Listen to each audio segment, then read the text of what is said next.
El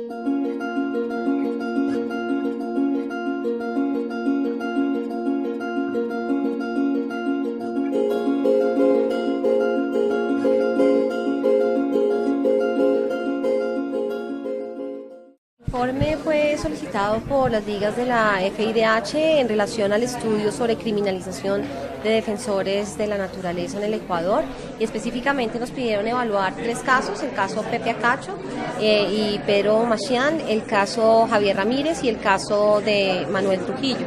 y ver la posibilidad de que a través de la asistencia no solamente a las audiencias, sino de la lectura de los casos, de los expedientes, pudiésemos encontrar patrones de vulneración de derechos humanos en contra de estos líderes. Allí efectivamente encontramos que hay un déficit en cuanto a las garantías judiciales, encontramos que no hay una independencia judicial adecuada, encontramos que se hacen múltiples violaciones al debido proceso, y encontramos fundamentalmente que por la lectura, digamos una lectura un poco más que jurídica, política de los casos, efectivamente hay un patrón de criminalización por razón de ser líderes de determinados procesos.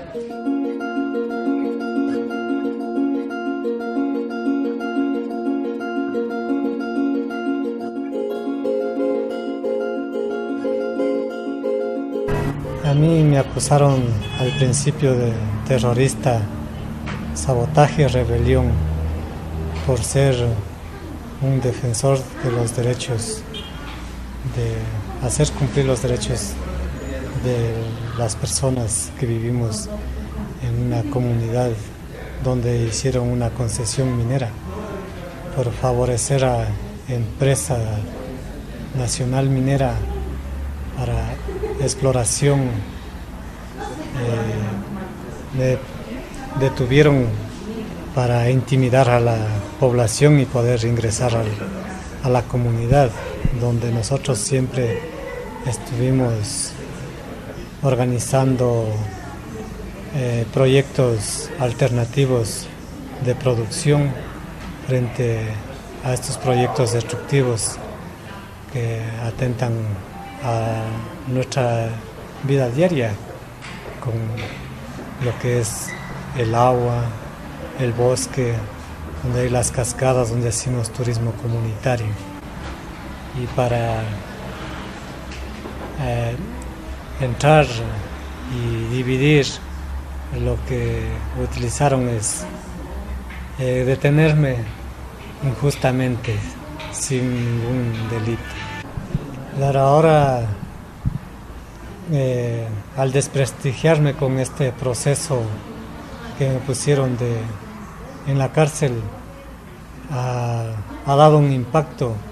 que ha silenciado nuestra resistencia. Es hacer, ojalá, conocer que yo no soy la persona que me ponen, que no soy un terrorista, sino hacer conocer que yo defiendo a las personas, defiendo a todos, no estoy atentando a nadie, y que ojalá se tome en cuenta o se haga justicia de que las personas que estamos defendiendo un bien común no nos vean como unos terroristas o hagan convencer a todo el mundo que somos personas que estamos atentando a la vida de otro ser humano. Algunos hallazgos generales en relación al informe. Claramente nosotros hemos visto, a la luz de la revisión de estos 3 casos, claramente hay un hostigamiento judicial a líderes y organizaciones. Esto tiene por lo menos 3 temas o subtemas que son importantes de destacar. Uno, que tanto desde el ámbito judicial como desde el ámbito político se abusa de la ambigüedad y la amplitud que existen en tipos penales que hay dentro de la legislación ecuatoriana. Estamos hablando en el caso concreto del tipo penal de terrorismo y el tipo penal de sabotaje, que por la amplitud en la que están expresadas permiten que claramente pueda haber una discrecionalidad y arbitrariedad en la aplicación de esto, en la persecución de defensores de derechos humanos. Qué bueno que una organización internacional, como en este caso la Federación Internacional de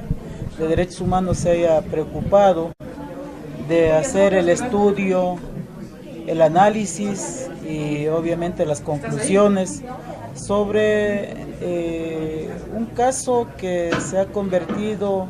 en ícono de resistencia, de lucha, y un ícono para la población, de que aquí vemos gente en el Ecuador de que a pesar de las imposiciones, a pesar de todo el aparataje gubernamental, gente que estamos para demostrar nuestra inocencia y demostrar nuestra resistencia. En ese marco creo que este informe da a entender todo lo que nosotros hemos dicho, que hay una inminente, clara persecución política desde el gobierno nacional. Que se respete lo que está escrito en la Constitución. Ahí, desde el artículo 1, habla que el Ecuador es un Estado plurinacional intercultural. El artículo 2 le habla, por ejemplo, el idioma shuar es un idioma de relación intercultural. El artículo 98 le habla el derecho a la resistencia. Vamos a hacer una discusión más seria sobre esta materia. La criminalización se da justamente de manera más intensa en los proyectos extractivos. La política extractiva es una materia que es discusión en distintos países latinoamericanos porque claramente los mayores indicadores de violencia, los mayores indicadores de vulneración de derechos humanos están justamente en las zonas donde se producen intervenciones de empresas principalmente privadas, pero también estatales, donde se criminaliza a las personas que están reclamando sobre las intervenciones de las empresas.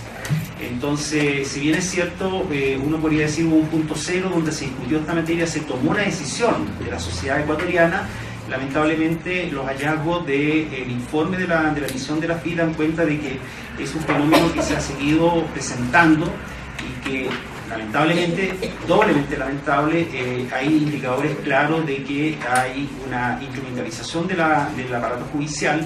Se han tomado medidas administrativas y, como yo mencioné, también hay un discurso público que genera esta idea de la criminalización. Creo que son tres materias las cuales que efectivamente generan una discusión pública con el Estado ecuatoriano con el fin de hacerse cargo de que, si bien es cierto, puede haber una idea del gobierno actual sobre lo que debiera ser el desarrollo económico del país. Claramente esa idea de desarrollo económico tiene que sujetarse estrictamente desde nuestro punto de vista a los estándares de derechos humanos que el Estado ecuatoriano ya sostiene. En el marco, digamos, de estos hallazgos hicimos una caracterización de lo encontrado a partir de la Convención Americana de Derechos Humanos para poder, digamos, contrastar con estándares fuertes de derechos humanos estas situaciones y procedimos a realizar algunas recomendaciones. Hicimos recomendaciones referidas al gobierno nacional en el sentido de que no se permita y que se derogue toda normatividad y toda práctica político-administrativa que tienda a disminuir la capacidad de acción de los defensores. También propusimos muy particularmente que se diera apertura a un proceso de diálogo entre el gobierno nacional y los defensores de derechos humanos y sus organizaciones alrededor de un mecanismo de derecho internacional de derechos humanos que se denomina Plan Nacional de Derechos Humanos, que tienen todos los países y que construyen todos los estados en relación o en permanente diálogo con los defensores de derechos humanos. Ustedes tienen uno desde 1998 que nunca fue revigenciado de acuerdo a la nueva Constitución y que merecería mucho la pena trabajar en el nuevo contexto. De cara a los organismos judiciales, lo que recomendamos es absoluta independencia en la sustanciación de los procesos y en el desarrollo del juzgamiento de las personas. Recomendamos asimismo, como lo han venido recomendando otras organizaciones defensoras de derechos humanos como Human Rights Watch, Amnistía Internacional y también organismos intergubernamentales de derechos humanos que ya han visto al Ecuador, ya lo han observado. Nos permitimos observar, digamos, la necesidad de que deje de existir ese patrón de criminalización, que haya independencia del Poder Judicial y que evidentemente puedan brindarse todas las garantías judiciales a los defensores. Y finalmente consideramos al tono con las reflexiones actuales sobre autoría en las violaciones a los derechos humanos, que la vinculación de los actores particulares o de empresas, y recomendamos a las empresas pues que dejen de instrumentalizar o de activar más bien el derecho penal como una forma de criminalizar a los defensores de derechos humanos que se oponen a sus actividades, particularmente en el ámbito del extractivismo. Observamos un desequilibrio en general en el tratamiento de las causas de los defensores y el tratamiento que se da a las causas, por ejemplo, de agentes privados como las empresas. Y eso lo observamos en términos de las investigaciones que se realizan y también por el órgano natural que sería la Fiscalía General, pero también y sobre todo encontramos que hay una desaceleración, si se quiere, en el tratamiento de los casos por parte de la Defensoría del Pueblo. La anterior administración de la Defensoría había hecho un informe sobre criminalización de defensores muy completo, muy importante, y lamentablemente en la actualidad quedó truncado y no se le da validez al propio informe. Eso ha impedido que la Defensoría pueda desarrollar mecanismos de interlocución, primero con los defensores sobre sus propias causas, y segundo, a que pueda haber